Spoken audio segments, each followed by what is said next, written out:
Preview. Hi, I'm Mark Reilly, and welcome back to the Breakdown, where we will review Ireland versus Japan, which was a marvellous result for the team as a whole. And we will look forward to the massive game this coming weekend against New Zealand. I'm once again joined by Ben Geary. Ben, how are we keeping? Not too bad, Mark. How are you getting on? Good. A bit taken back by this weekend. It was kind of a crazy result, to be honest. I don't think anyone saw it coming. And our conversation from last week was so wrong, yet so accurate in parts. It was kind of strange. So we both said that Farrell would try to shut them out. They did that, but I don't think anyone saw us putting up 60 points. Like we said, I think you said, what was it, 15 points maybe in the difference? And I said 10 or something. We were a bit off, I'd say. We were a bit off, aren't we? What's your first, just simple as, what's your first reaction of the game? My first reaction to the game was probably, and I don't mean to sound harsh in saying this, but how poor Japan were. From watching them play in the past, like I love watching Japan play. Even ever since the World Cup in 2015 when they beat the Springboks, I just was always fascinated by how they approach the game of rugby, that especially against an opposition like the Springboks that are so in your face, they're so physical. Big guys, big strong guys. If they can beat you on the wings, they'll beat you in the middle and they'll get in your face and they'll wrestle you to death. But their approach, and other teams would try to match that. Other teams would try to beat them at their own game. But just watching Japan do as much as they did with what space they had ever since there. And that was kind of their philosophy then going forward. You saw them use it against us in the World Cup. Effectively, and I think they've beaten every tier 1 nation bar, I think, is it England, New Zealand, and I don't know who else it was now, but they've beaten the likes of Ireland, they've beaten Scotland, they've beaten Argentina. There's very few teams left for them, to get one over on. So there's no question marks regarding how good they can actually be, but their coming out party has been staged. Like, people know now who they are, and they're a good side. Exactly. Like they did have a few injuries as well, and I know like the best teams have the depth. Like the All Blacks could have 15 players injured and they could still probably perform the same. But like they had their leader, Michael Leach, and captain, he was injured. I think he was injured before they even departed for the tour for the series. And he's just a massive their standout performer the last time we played. He was, he was very good. He's like, in regards to just organizing the defense, organizing the lineouts, organizing the scrums, someone like that is really, really important. And you only really see how important they are when they're injured and they're not there. And even other guys like Shotahore, who's their hooker, who's just adds immense muscle in defense, and he can really add a lot in attack as well. Even like their back row, Hakori Ozawa, and their lock, Yaya Odo. I'm reading the names now because I don't want to get them wrong, but I was just really impressed there for a minute. I was like, right. Fair play. But like, I mean, when you think of things like lineouts and you think of things like at the breakdown, like you're already starting at a deficit. But it was really disappointing. I mean, I think they didn't have many injuries in their back line, but I mean, what good is that if the forwards can't get the ball out or can't secure the ball? So absolutely, it was disappointing. But I was lucky enough to go to the game. I was really excited to see some Japanese rugby, but unfortunately, I didn't see a whole lot. It was very one-sided. Were you wearing a Japanese jersey by chance, Ben? No. You sound awfully disheartened after a 65 win. I am a little bit. No, I get what you're saying. I think it's a bit of both. Look, I think it's kind of it's part and parcel of the game. So in order to get a result like this, there has to be two sides to it. Ireland were brilliant. Yeah, absolutely. Probably the best I've seen Ireland with ball in hand in I don't know how long. Offloading was on point. It was actually some brilliant play from the backs. Japan, as you said, kind of fell short to they kind of failed to impress. But however, I mean, we take it at face value, 65 win in the opening Autumn Nations Series. Like, you'll take that every day of the week. I mean, I was heavily impressed with it, and so we'll jump straight in, and we won't cover too much of this because we already we spent a lot of time on this last week for any of our viewers who are kind enough to watch. Sexton, I mean, he was justified. It was justified again. Yeah. He proved us wrong, and I think in a lot of ways. Which I love. That's something I love about sports journalism, is that you can come out and say what you want, and then when they prove you wrong, it's almost better. Yeah, it's something I really love about it. But yeah, like I think the opening 2 minutes said a lot. Like Sexton dropped 2 balls in the opening 2 minutes. Gibson Park just threw a ball into touch. Like it was all over the place. frantic start. Yeah, absolutely. Yeah, but I think the big denominator in reference to that would be just the fact that it was the first game in a long time that there was that many fans back in the Aviva. Sexton's 100th cap, like a lot of pressure on his shoulders to perform, which he did. But it would spook any player, you know, regardless of your stature, especially being played in empty stadiums for 2 years, even however much you don't want to get used to it. A player does kind of, you know, get subconsciously used to it, and it's kind of tough to revert back. But absolutely, like, not to stop you where you're going, I'll just put in for like 2 seconds. I think it was understated how important this match was for Sexton. This was a big game for him. Never mind. Okay, like you said, so fans back, that's one. Obviously, everyone talking about it, including the two of us there last week, about is he done? Should he deserve a spot in the squad, etc., etc. And obviously, his 100 cap. So there was a lot of things at play, and there was a lot of different storylines. And to keep your mind in tunnel vision of like, look, go out there, perform, do what I do, and to me, that's maybe why he was selected, because it just showed a bit of experience, is what I would say. He was cool and composed on Saturday, which I thought kind of justified his position in the team. Yeah. Would you break out that composure against a team that's only going to score 5 points against you, though? True. Like that's the flip side of it, and I don't think there's no right and wrong. There's no correct answer, but like bringing on Joey Carberry for the last 20 minutes. You know, Harry Byrne running out with the tea and water to Johnny Sexton whenever he had to take a conversion. Yeah. You know, it's a bit kind of it must leave a sour taste in a lot of those guys' mouths, because it's almost like, Jesus, this guy, he's playing against an opposition that's nowhere near him. Do you know? Maybe I should be having a run. Maybe I should be trying some skills, or trying some. No doubt that, you know, what a lot of them are thinking. Yeah, it's funny, and I'm sure they were very happy for him to get his 100 cap, and it would have been not a poison chalice as such, but if he was to reach that milestone against an opposition like the All Blacks, and to have a defeat being very, very likely, you know, it wouldn't have been ideal either. But you know, it's about Irish rugby. It's not about Johnny Sexton. You know, as much as those two might be the same thing in many ways, but you know, but I completely agree. Yeah, it's tricky. But yeah, listen, Ireland played very well. I think we were proved wrong by a lot of the other players on the team, regardless of the man wearing the 10 shirt. But I was going to bring him up. James Lowe. Yeah. Impressive. Okay, yeah, we'll establish this before we go on any further, because it's evident that, like, right, Japan they're not the biggest test we'll have, and that goes without saying. We get that, but you can only play who's in front of you, and they executed well. They did, yeah, absolutely.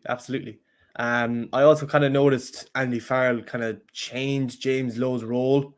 Like you saw him, like, especially off kickoffs. He was always in the middle of the field off a kickoff, there to catch it, which I don't remember. Maybe he did use him like that in the past, but I don't remember him ever being in a position quite like that. You saw him come off his wing an awful lot. You saw him, you know, counter-attack quite aggressively, which is what he's good at, which is what Leinster use him primarily to do, stuff like that. But at the flip side of that, now, to be devil's advocate once again, like, Japan didn't really challenge him within a defensive sense, and I think that was what he was weakest at, looking back at last year's Six Nations. So you don't think and it's not being harsh. It's actually a very, very valid point. So you don't think that there were too many questions answered, let's say, by James Lowe? Yeah, you're right. But in regards to what he's not great at, we know what he's good at. You know, he's a bully when he gets the ball in his hands. Yeah, Geez, you don't want to be in front of him. You want to be the other end of the pitch, if anything. And that's how Leinster use him. That's how we won. I think was it 2 Pro 14s in the Champions Cup. You know, like he's a productive guy if you know how to use him. And I think Andy Farrell is kind of starting to really zone in on what the guy's good at. But like when you look at the defensive errors he made against Wales, and not to be bringing up old mistakes, but the defensive errors he made were quite basic. They were quite avoidable as well. But you know, and there's a lot of reports saying that he's fixed him. He's been working very hard in the off season. Like he wasn't on the Lions tour. He wasn't. I don't think he got a run out in the summer series, so he was purely just focused on himself. He could take a few months and be selfish and think about his own game without having to worry about being a part of a squad, which sometimes that's what a player needs. But I'm excited.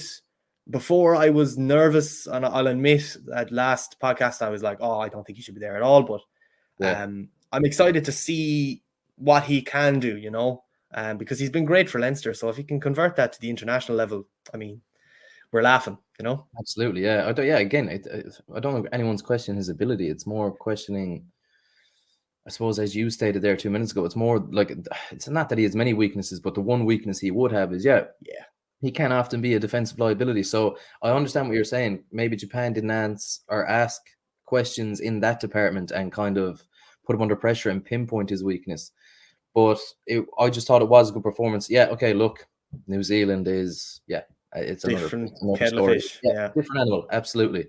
But I don't know. I was impressed with it. I suppose I'll jump across quickly to this. So I'm going to give you 3 to 5 players. You will give me out of a 5, out of a 10. We'll go with a 10. You can give me out of a 10 what you thought they performed and give them a player rating. So I'm going to jump. First one's going to be Conway because we were mentioning him last week. Yeah. Andrew Conway, like, first of all, the one thing that annoyed me, and I don't mean to be bringing up the dirty word of Leinster bias or the dirty phrase or whatever it may be. But you're an absolutely flying form this morning.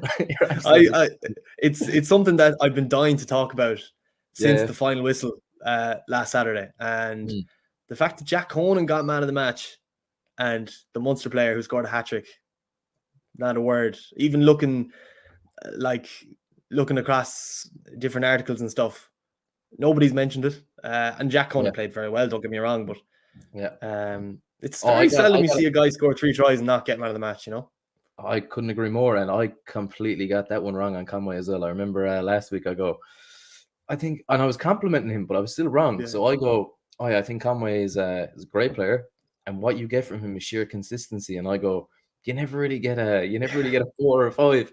You never really get an 8 or a 9. I was like, you never get an 8 or a 9 because he was a 10 out of 10. Yeah, but I think you were probably thinking of his Munster performances, like and he's very solid for Munster, but his role isn't really as a finisher for Munster. But that's all he did on Saturday, you know. He almost scored 4. If it just by I'd say half an inch he missed out on the 4th try. But listen, going back to a number, if I had to put a number on it, I'd say 8 out of 10. I think 9 and 10 is God level. You know, if Bowden Barrett starts playing for Ireland, then maybe we can cross that bridge. But I think a good 8.5 even. Yeah, okay, fair. That's fair. We'll lock that in. But if Conway ever stumbled upon this podcast, probably thinking, what 8.5? What do I have to do to get a 10 out of 10? You score 4. Yeah, fair.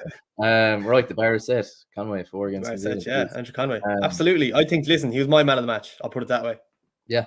I kind of find it hard to disagree with that. I'm just trying to think off the top of my head who else kind of stood out. One for me was Gibson Park. I was about to ask you if you couldn't think of one. What about your friend Gibson Park? I say keep him there. Yeah, I think so too. Like even looking at the kind of new playing style that Ireland unveiled on Saturday, where it was very.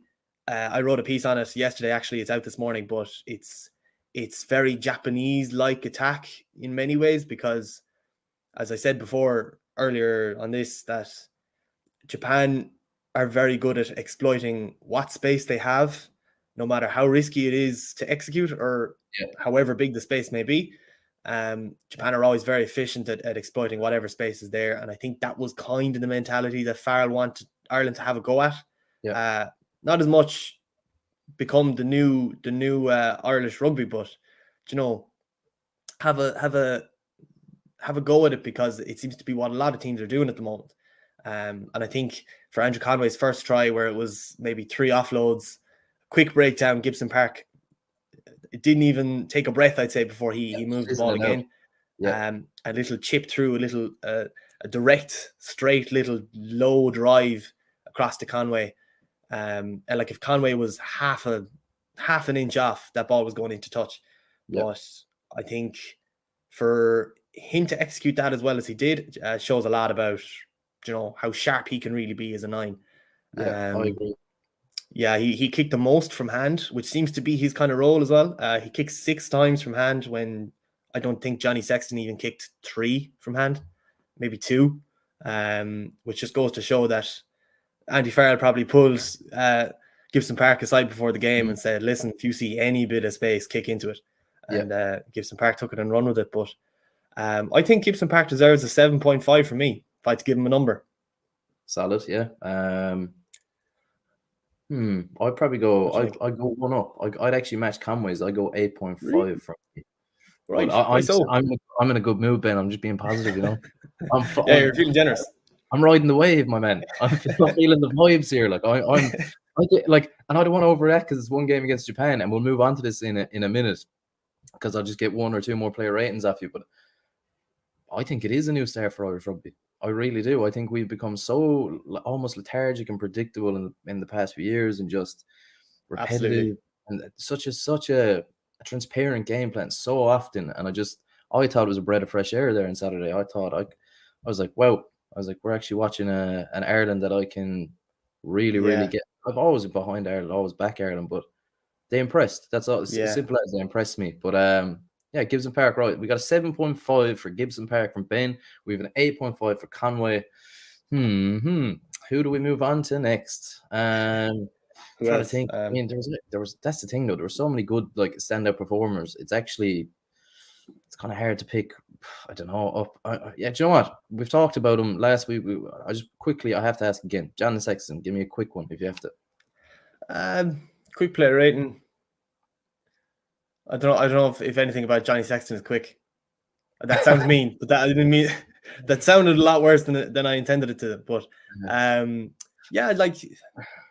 he did organize the Irish attack very well. He did a really well, considering it was a completely different style of attack.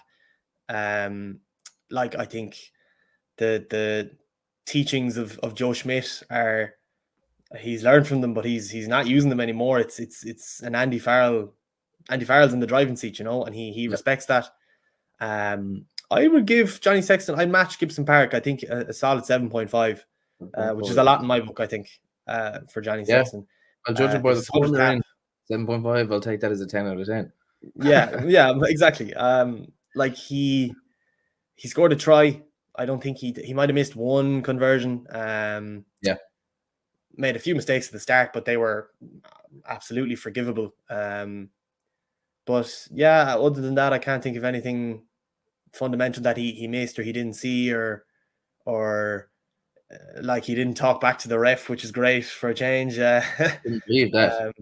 He's a fan of that. I think if there was ever a statue built of Johnny Sexton, it would probably be him talking back to a ref. I'd say the ref was absolutely beaming as well, because after the presentation of the sword, a ref wouldn't stick around too long after that. Exactly. But okay, so their player ratings. We don't have. We're not tight for time, but we want to get through. We want to cover a bit here, so we'll leave the player ratings be as they are.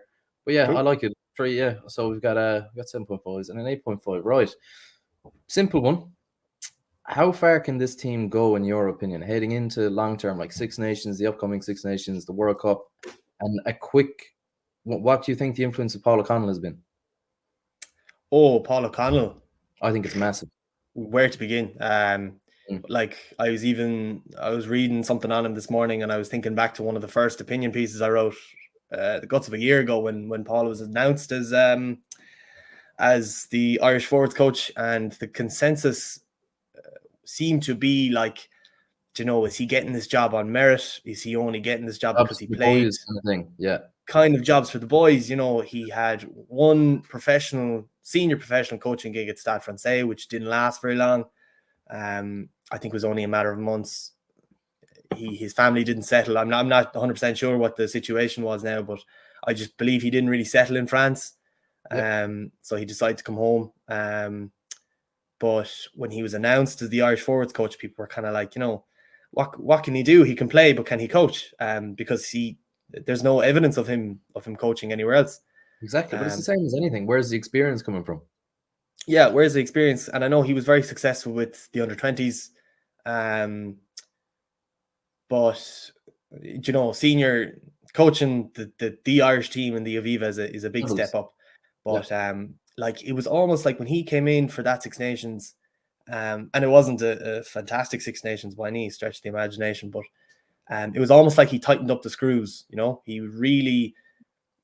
He removed any doubt in the players' minds when it came to lineouts, when it came to scrums. Even the breakdown just got so much tighter and more concise. I think he really got the best out of his pack. But yeah, I think Paul is that's his job now. He's not going anywhere. I could be wrong here, and this is blatantly an assumption, but from what I pick up is that I think he's almost like, I don't know, he's almost simplified things. I think everyone just knows their role now, and it's just exactly, yeah. Each man knows his role, and they know well. They basically have a structured game plan in terms of the set piece now, and I just think before it was kind of, it was more see what happens and a lot of experiments and all this. Paul comes in. Do you know what it is? Perfectly as I would actually, it's the best way I could say, an identity. That's what I feel we have now in our set pieces, and I think it's all from him. Which again, I actually think again is a compliment to Farrell, and kind of going with him and taking that not. Okay, actually, no, it was a risk, because we're just mentioning there, it's different levels, and there is a step up from, of course, underage 20s, whatever, to senior, and so far it's going well. And what excites me is, I'm not a massive fan of the word process. I'm not too keen on it. I just think if you're good enough, you'll get into it straight away. Now Farrell has needed time to do that, but it's kind of, he's had a year, he's had two. He's had his time. I don't believe in like a drawn out ideology of, this is where we want to be. No, you got to get there fast, and you got to grow an identity as quickly as possible to cement your game plan and cement the team's identity and structure of how they want to play and what they want to implement on the pitch. And I think straight off the bat, Paul O'Connell has done that for us. Yeah, so definitely, I think so. Like I'm even looking at the stats here for their set pieces, like the big one within the context of Paul O'Connell is lineouts won on own throw percentage. 63% for Ireland. 67% for Ireland. Japan had 63. Lineouts won 8. Japan won 10 lineouts. Like those numbers, like they're very good. They're very respectable. They're not. I don't look at those and go, "Oh, geez, there's a problem there." But stats are still on. Yeah, but it's his numbers have been better. And like I know it's the first game. It's the first game back since the summer series. Like the summer series was a great challenge. Great run out for younger players and stuff, but this is really this is a different beast. Autumn internationals, it's the only time you get to play these teams outside of a World Cup. But Yeah, do you know what? I think come the Six Nations now, he'll get a lot stricter. I've heard harrowing stories of him in training grounds. Apparently, he's he's I won't say scary now, but he really Lays down the he gets law. it over the line. He gets the message across, you know. Yeah, I think you need that. I think you need it. Yeah, you do, and he knows like he's not gonna. He doesn't want players to be like, oh God, I have to go now and go into Carton House and face Paul O'Connell, because I am sure he's really not like that. But Yeah, and I think, as we said last week, you know, there's no silverware over these weeks. yeah, There's bragging rights. There's stats that'll be added into, you know, past test matches on Wikipedia and whatnot. But you know, there's no silverware at stake. But you know, it'll only get better, I think, from that standpoint, because I think he knows what players he has. I think Ireland, from a pack sense, from, you know, front row, second row, back row, I think Ireland are envied by a lot of sides, because I you know, we agree. have such a strong pack, and such a skillful pack as well. Yeah, well, yeah, like again, we crazy. saw it again. When do we not see it though? But Furlong just blew me away again. He's a joy to watch. He really, really is. Incredible. He actually is. You're just a man that size. My God, those hands and the speed of him. It's ridiculous. It actually is ridiculous. Like I don't know, when he's done, he'd be on Dancing with the Stars. I can tell you that much, because the feed on the man, yeah, the feed if they pay him enough. Glorious. Yeah, I mean, yeah, yeah. So I'm gonna go down this route, I suppose, quickly before what are we? Okay, so before we move on to New Zealand, looking ahead to them, the big one. Big beast. I know it's one game in. Like we said, you said Japan didn't live up to what they can do. Ireland probably had it easier than they had hoped. However, after one game, everyone's got a knee-jerk reaction. How do you think we look going into a Six Nations at this moment in time? This is the big one. Going into Six Nations. Sorry, I was expecting New Zealand in that question. No, that's for after, because I know that's coming. A long one. Yeah. Going into Six Nations, I think from last year, you know, ahead of the Six Nations last year, probably at this stage, like Wales were written off, and Wales ended up being the best team in the tournament. Mm-hmm. Yeah, I like that. Okay. Do you know, it's really, it's hard to tell, but it's also not. You know, you kind of know what you're going to get from a lot of teams. I think, like, Scotland are only getting better. Wales are after a tight contest against South Africa, and they have learned a lot of lessons after their game against New Zealand the week prior. France, listen, speaks for themselves. I think I probably mentioned Scotland are only getting better. I think Italy are only getting better. Really? As much as a hot take as that might be, I think Italy are. No. Just expand on that for a minute, because I just want to hear that point of view. Because I'm not saying like they're awful. I just when they don't blow you away. Yeah, I don't know. I don't know if I've seen any progression necessarily. I'd have to kind of challenge you on that one a little bit. I think they're really developing as a nation, or as a rugby nation anyway. Like there was calls for, or question marks maybe, that Italy don't deserve to be in the Six Nations. A lot of them for a while. A lot of them, and I kind of see where they come from as well. But yeah, you know, it's from a nation as well that football is very, very dominant.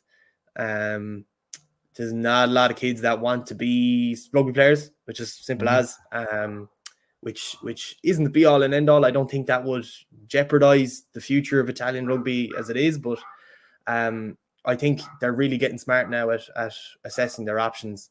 Like, there's hundreds of kids who want to play for Ireland in Ireland at the moment in Irish schools, but you know, we still have 3 New Zealanders on the team. It's just kind of how the game works now, and I think Italy are kind of copping onto that now. They're really assessing their options. I think Paolo Garbisi, who's their out half, I think he's only my age. Is he 22 or 3? He's probably one of the best out halves I've seen be that good, that young. You know, he can anticipate he can anticipate scenarios 3 or 4 phases before they happen. His kicking is phenomenal.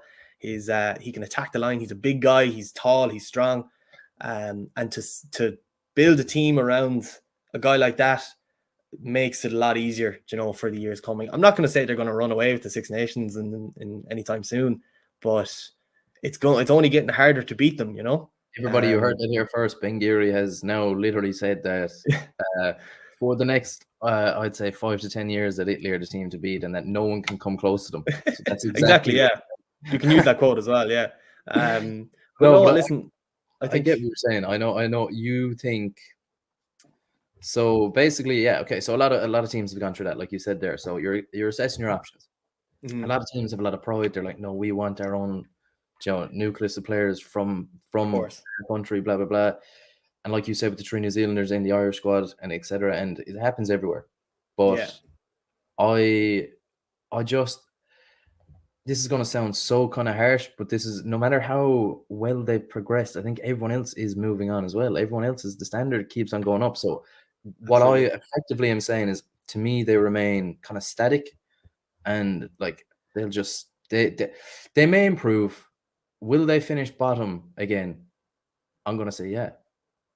Yeah. Do you get what I mean? But that's not negating what you're saying. Like, you have very valid points, and they are improving, and it's, again, I'll contradict what I said 15 minutes ago. I don't believe in the word process, but I suppose for a country like Italy, the only option is a process, isn't it? It's a process, yeah. Like, and I know what you mean. Like, Italy are good, but the other teams who they're up against every February, March are just seem to be only getting better too. It's a tough one, but even when you look at club level, like Treviso are really developing. They won the Rainbow Cup. Am I wrong? I think they won it. I was exhausted when the Rainbow Cup came around. I was so sick of rugby, but but yeah, listen, like Treviso are only getting better. Zebre, not great, but that's probably a different podcast. But I think they're progressing at the right portions of the game, if that makes sense. Like, for years they were leaning on the shoulders of Sergio Parise from the back row, and it was almost like, if he plays well, Italy play well. But it was before, basically, when Italy were, like, when he used to lead them out of the change rooms, it was effectively, right, everyone get on, grab on, get onto my back, and see where I can take you. But I know what you mean. Yeah, I get that. I get that. Italy. Yeah, I'm gonna watch out for this, Ben. I'm gonna watch out for this. See how aggressive Italy are now coming up. But right, so we have about, I'd say, 15 minutes left. So we will quickly go on to the main talking point ahead of this weekend, which is Ireland, New Zealand. So where do we start with this one? They obviously, as we were just talking about Italy had a bad day at the office with them. They did, yeah. But again, two different worlds. Yeah. So two different worlds. Yeah, no, I wouldn't be putting too much pressure on Italy to perform against, because considering when you saw Wales the week before, like the All Blacks, and I've said it hundreds of times before, but I'll say it again, the All Blacks are a well-oiled machine. It's almost like I still can't quite figure out how they do it, they're I don't know. I don't think anyone can. They're just the pinnacle. They're the top of the game. What everyone kind of wants to be, but it's just, they're just levels. They own the game of rugby effectively, if we're to put it lightly. Like, but yeah, okay. So I believe is it 3:15 this Saturday? In the Aviva, right? So as I wrote it, start off straight away. This is an easy one. 15, same 15.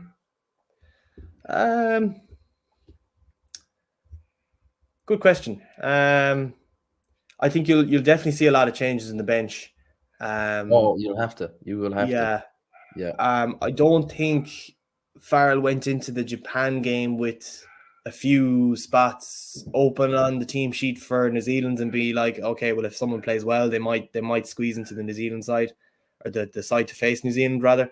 Mm-hmm. Some coaches do that. Some coaches kind of know from kind of people have told me this, but a coach would have a good idea of who's going to start for the big game, and then the kind of smaller games prior, he'll have a few spots open on the team, and then he'll pick a few informed players who wrestle their way in the weeks prior. But I don't think that's kind of the method. I don't think that's how far it works. But then again, listen, I could be wrong, but I think you'll definitely see Gibson Park, Sexton, 9-10. I feel like that's. I think that's locked in. Yeah, I think it's they're the spine and heart of the team. Sorry, the spine and the brain probably. The heart is Tyke Furlong, of course. Yeah. But yeah, like I think you'll see him. You'll probably see the same front row. You'll probably see similar to what he did against Japan, where he'll change the front row all at once. Yeah, I don't think he's going to deviate from that starting front row. No, I don't think so. Very South African. Very Rassie Rasmus's bomb squad. He just gives them hell for the first half, 60 minutes ish, and then brings on another massive front row. I think Cian Healy suits the bench as well. As I just think he's that age. Absolutely. I think he's so much to offer from that position as well. Like I think he's just a brute. Like he's still so quality. I mean, even just running in the last one at the end against Japan, I was just like, I was delighted for him because I was just like, it's just a little nod to look, I'm still here and I still have a lot to offer. It may not be what he was, and it might be slightly different in what he's offering at this level now. But my God, he's still still can easily be utilized to an advantage. Like, nor should he be. I think at the stage he's at now, like players like that, I probably said this before, but players like that win games with their head as much as their bodies. I think giving him the opportunity to know exactly what kind of game he goes into, and then give him 30, 40 minutes, 20 minutes maybe, to go in and make a difference. It could really suit him, and it really could elongate his career as an international front row. I think that's part of it. I think that's what is happening. I think it's almost like, do you think he'll reach a World Cup? Good question. Because I think that's what's in the back of the mind at the moment. Partially for me, I think he wants a last dance, and I think this is what I could be completely wrong here now. This is just in my head how my brain works, and what are we? It's 11:15. My brain's not fully functioning. But I think I don't know. From the bench, he's got he's got this Ronaldo mentality now, where he's getting to the age where he can come in, make a few statements, and then I don't know. I just don't think. I think there's a lot of. I think there's a lot of fight left in the dog with Cian Healy. Like, to be honest, definitely. I think a World Cup, like, he's not too old. I think he's 36, maybe. That's a guess, but I don't think he's not late 30s as yet. But he's still played. He has played a lot of rugby. I think he made his first Leinster cap at 19. Was called up to an Irish squad not long after that. Particularly in that position as well, it's very taxing. Like looking back at some of the injuries he's had, God, I won't even say them on this now because people will switch us off. But and for him to just keep going and just keep fighting, it's really something to marvel at. Testament to his character, and I think that's why I was so happy for him. To be honest, I think I was delighted for him. So right, that's the team. That kind of covers that. So you think that's going to be a similar starting 15? I think the exact same. I don't think you can put in a performance against whatever Japan side anyone wants to say and kind of take anyone out. I just think it's harsh. I don't think you can do it. So New Zealand, what's your, like, do you think we're in for a real troublesome day, or do you think we can put it up to them? Like, who are the danger men for you? Like, obviously everyone, the Barrett brothers, right? All of them, yeah. Yes, them. What I find interesting about New Zealand now, very interesting, for the first time in a long time. Now, they've always had squad depth. Like, their bench could be on the starting side for any team in the world. However, there usually are positions that are cemented for them. They're chopping and changing a lot, and it's hard to tell what their 15 will actually be. So I'm intrigued to see that. Like, who do you think Like, who do you think will be, I suppose, set in stone? Like, I was reading something that Aaron Donald's going to meet up with the squad. That who? So, Sorry. is it Aaron Donald? I could have got the name wrong there. Sorry, I was thinking it was Aaron Rams. Donald. I was like from the Yeah, LA Rams. Like, I literally, hope I not. just thought of it there. Yeah, no. Who's number 9? Number 9. Oh, Aaron Smith. Aaron Smith. Aaron Donald. Smith could very well, yeah. That would be some import, by the way. But Aaron Smith, there we go.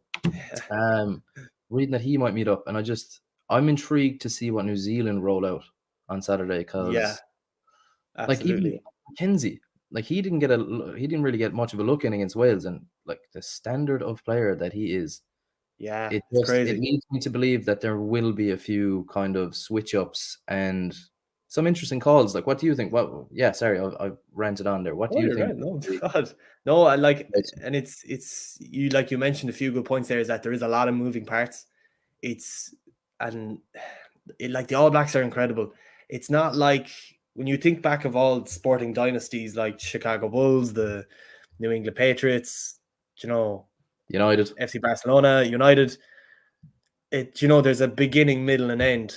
Yeah. But I think the All Blacks are the only example where it's been decades before teams beat them. Like Ireland only beat New Zealand for the first time in 2016, and I think they've played them. Is this the 100th meeting or the 99th meeting between Ireland and New Zealand? Yeah, that might be a bit much. I think I remember seeing that stat somewhere, and they've only won 3 or 4 of them.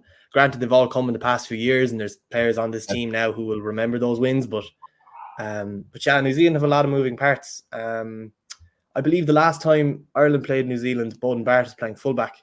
I don't think his brother Geordie was quite on the scene yet. Or maybe he was and he was injured, or whatever the case may have been. But I would like to see Richie Mwanga at 10, but I think you'll see Barrett. I think they'll keep Barrett at 10. Oh yeah, I can't see them switching that up. That's just me. No. I think Barrett's kind of locked in there. Yeah, especially the fact that teams are playing to the line a lot now. Like even Ireland against Japan, like there was, in order to create those offloads, you need to bring the ball to the line, bring it up to the defense, and then look for the space to give the pass. But whereas you can't really do that when you've Bowden Barrett in the middle of the pitch, he's got 2 extra steps. Yeah, he's crazy. Like he got 2 extra steps against the world for me. So, like, I think so too. Yeah, I think he's one of the only players to win World Player of the Year back to back. Yep. He's so dangerous. Like you could put him second row and he'd probably win a game. Yeah. Like I would like. Speaking of the second rows, New Zealand probably have maybe the 2 best second rows in the world as well. Like, yeah, is it Sam Whitelock? Sam Whitelock's there anyway, definitely. I'm not sure if Brodie Retallick is still in the squad. And usually with any other team, I would know this kind of information off the bat, but there's so much change in the New Zealand team. It's really hard to kind of. That's crazy. But that's really hard to like you said there 20 minutes ago. Well-oiled machine, a lot of moving parts. Yeah, they have the ability to chop and change, and it almost seems seamless. That's the scary part. Exactly. Okay, so mention the 15 for Ireland. We think it's going to remain unchanged. That's what we think. We'll see. More or less. Yeah. More or less. New Zealand, too hard to call. Very unpredictable. You might see a few changes. You might see, Damien McKenzie at fullback instead of Geordie Barrett, or you might see, as you said, like Aaron Smith might get a run up. Although TJ Perinara is playing very well. Yeah, this is the thing. They're all just it's crazy. Ridiculous. So hard to predict. Yeah. Well, I suppose we'll just have to wait and see. Okay. So last 2 things to finish off this lovely Breakdown podcast. It's always a pleasure with you, my friend. Likewise. Right. Yeah, quickly. I won't actually jump to a result or what you think the points difference will be just yet. I'm just going to ask you, the second last question. What do you think a win, chances of a win, and what do you think a win will do for this team and Farrell? I think chances of a win, it's never 0, it's never ever 0. Yeah, it's like 0.1%. No, I wouldn't say it's that low. Slim and none, and Slim has gone on holidays. Yeah. Chances of a win, I think because we saw such an inspired Ireland team on Saturday, the chances probably have gone up a little bit. But whereas if we saw Ireland kind of play boring rugby again against Japan, it might have changed my opinions a little bit. But like even when you think like Ireland offloaded 17 times against Japan, whereas throughout the whole Six Nations, when Joe Schmidt was in charge, 2019 I believe was his last Six Nations, they offloaded 13 times over 5 games. That is a crazy stat. It's a crazy stat. I've been trying to work it in there a little bit for the past 45 minutes or so. The timing's beautiful because it's brilliant. But it's crazy. Wow. It just means how unpredictable they really are. I didn't know that. No, yeah. Yeah, it's a really new brand of rugby. So this is kind of their first time swinging that bat against, against top quality defense. You do not want to miss a swinging of the bat against. No, exactly. Yeah. So, like, it could work. It could really, if Farrell does his homework, which I'm sure he will, he'll know where to attack. He'll know where the weaknesses are. That was something Joe Schmidt was very good at, and Farrell was Joe Schmidt's number 2 for long enough to pick that kind of stuff up. But absolutely, like with that in mind, I think the chances are better. Maybe not 50-50, but I would say maybe 30-40% if they're feeling fresh. But okay, yeah. Then again, Jesus, I'm actually taken back by your optimism in this particular segment. Oh God, I'm feeling nice. Yeah, I'm feeling like 5%, man. You can't look any other way. Yeah, don't show up. Just don't go. Who cares? Yeah. No, that's fair. I'm not too far behind you. I kind of agree with that. Right, we've hit the 46-minute mark. We'll finish off with this. Prediction time. Scores. Where it all gets funky. I'll go first because I'm less interesting, aren't I? So Jesus, don't say that. My God, my goodness. A score now, that's tough. I'm not even going for that because I'll be hiding. I'll actually have a bag over my head on this podcast next week if I go for a result. I'm gonna go 15 points. 15 points, New Zealand. Yeah, that's kind of what I was thinking too. Just because New Zealand are so unpredictable and they're after 2 nice, smooth victories against Wales and Italy. But then again, Ireland might be the biggest challenge they've had yet because that Wales side was so depleted in many ways. Like the British Premiership hadn't finished up by that game, so they were kind of limited. Absolutely, they had team even against South Africa, they didn't quite have a full pick of the litter. But yeah, I think Ireland will be the biggest challenge thus far of the series. There's my chair. I'd say 15 points too. I'd say 15, maybe even 10. It won't come down to a last minute penalty kick or a last minute drop goal. I'd love it to, but I'd love it to too. Yeah, you get your money's worth if you have a ticket, But I'd say I can't really pick the same thing as you. I picked 10 points actually. I'd say it might be a little bit slimmer. My God, Ben Geary has been more optimistic than me. Oh, right. Well, that brings us, and that concludes us. Right. So once again, thank you for everyone tuning in. Really, really appreciate it. And I think it's going to be 15 points. Ben is leaning towards maybe 10 with a bit more optimism and hope. I would love nothing more than a result. And even just an inspiring performance. We'll take that against the best team in the world. So 3:15, Aviva Stadium. We welcome the All Blacks to Dublin, and we will see how we get on. Come back to us next week on the Breakdown again, where we cover all the Autumn Nation Series rugby and topics surrounding the Irish squad, and we might even go on to a bit of a rant on Munster and what happens after the Nation Series. Until then, folks, thank you for tuning in. It's been the Breakdown. I've been joined by Ben Geary.